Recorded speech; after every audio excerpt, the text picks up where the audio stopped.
Assalamualaikum warahmatullahi wabarakatuh. Video kali ini akan membahas fintech. Nah, apakah kalian tahu apa itu fintech? Fintech atau Financial Technology merupakan hasil gabungan antara jasa keuangan dengan teknologi yang akhirnya mengubah model bisnis dari konvensional menjadi modern, yang awalnya dalam membayar harus bertatap muka dan membawa sejumlah uang kas, kini dapat melakukan transaksi jarak jauh dengan melakukan pembayaran yang dapat dilakukan dalam hitungan detik saja. Bagaimana sejarah fintech di dunia dan di Indonesia? Sejarah fintech di dunia. Fintech pertama kali muncul di benua Eropa. Tepatnya, fintech hadir dalam bentuk peer-to-peer lending di Inggris pada tahun 2005 silam. Perusahaan peer-to-peer lending pertama kali ada di Inggris di benua Eropa tersebut bernama Zopa. Pemilik Zopa pada saat itu melihat sebuah peluang untuk menghadirkan pengalaman terbaik dalam layanan keuangan dengan memberi akses yang mudah serta nilai bunga yang masuk akal serta investasi yang menjanjikan. Setelah hadirnya fintech di benua Eropa, benua lain pun mulai memperkenalkan fintech. Ingin segera mengejar perkembangan fintech di Eropa, peer-to-peer lending pun hadir di benua Amerika pada tahun 2006. Fintech yang muncul di awal perkembangannya adalah Prosper, Marketplace, dan Lending Club. Fintech pun terus berkembang dengan pesat. Hal yang sama juga terjadi di Tiongkok. Perkembangan fintech di Tiongkok dimulai pada tahun 2011. Sejarah fintech di Indonesia. Munculnya komputer serta jaringan internet di era 1960 sampai 1970 membuka peluang pengembangan dalam berbagai bidang. Salah satunya finansial. Di era 1980, banyak perbankan di dunia mulai memanfaatkan sistem pencatatan data yang dapat diakses melalui komputer. Disinilah awal mula munculnya fintech. Mulai tahun 1982, e-trading membawa fintech menuju ke arah yang lebih maju dengan memperbolehkan sistem perbankan secara elektronik untuk para calon investor. Di tahun 1990, dengan pertumbuhan internet yang semakin baik dengan munculnya beberapa saham online yang memudahkan para calon investor untuk menanamkan modal mereka. Perkembangan fintech di dunia dan di Indonesia. Perkembangan fintech di dunia dan Indonesia yang mengalami peningkatan yang positif membuat banyak orang memilih fintech untuk layanan transaksinya. Menurut dari Darmin Nasution selaku Menko Perekonomian, di antara banyaknya fintech berkembang peer-to-peer lending di Indonesia sendiri.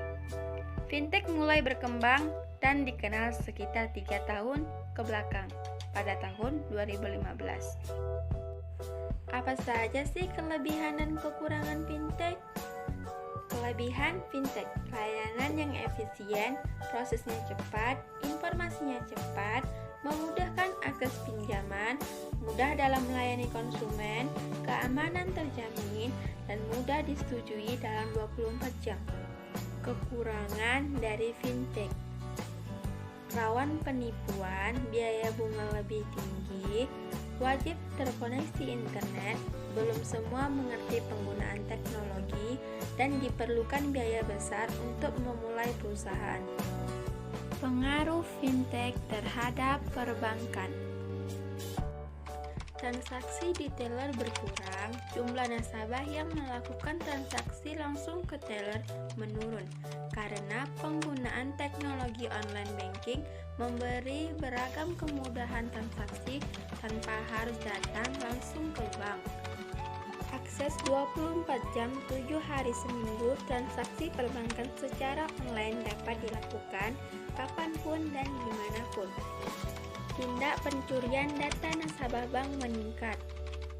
Integraris keuangan, perkembangan aktivitas online banking telah menarik perhatian lembaga di luar industri perbankan konvensional seperti pinjaman online. Pengaruh fintech pada perekonomian. Pengaruh fintech terhadap perekonomian Indonesia mencapai 25,97 triliun rupiah.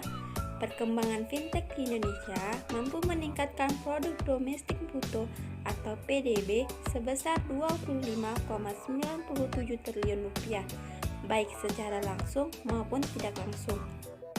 Bagaimana otoritas jasa keuangan mengawasi fintech?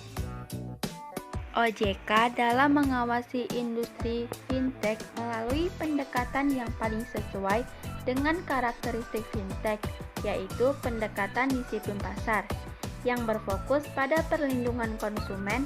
Maka pengembangan fintech diharapkan sejalan dengan tugas OJK dalam membangun industri jasa keuangan yang sehat serta mendorong inklusi keuangan di masyarakat. Contoh fintech yang legal di Indonesia, di antaranya Dinamas, Investri, Amarta, Dompet Kilat, Uang Teman, Modalku, Kredit Pintar, dan lain sebagainya. Yang terakhir, dampak COVID-19 kepada fintech. Asosiasi Fintech Indonesia membenarkan sejak adanya pandemi COVID-19, industri fintech turut terimbas corona. Hal itu dikarenakan adanya perubahan produktivitas dengan efisiensi kerja yang tidak maksimal karena adanya program pembatasan sosial berskala besar atau PSBB. Dampak negatif lain yang dirasakan oleh industri fintech seperti adanya keterlambatan dalam pengurusan mitra bisnis baru.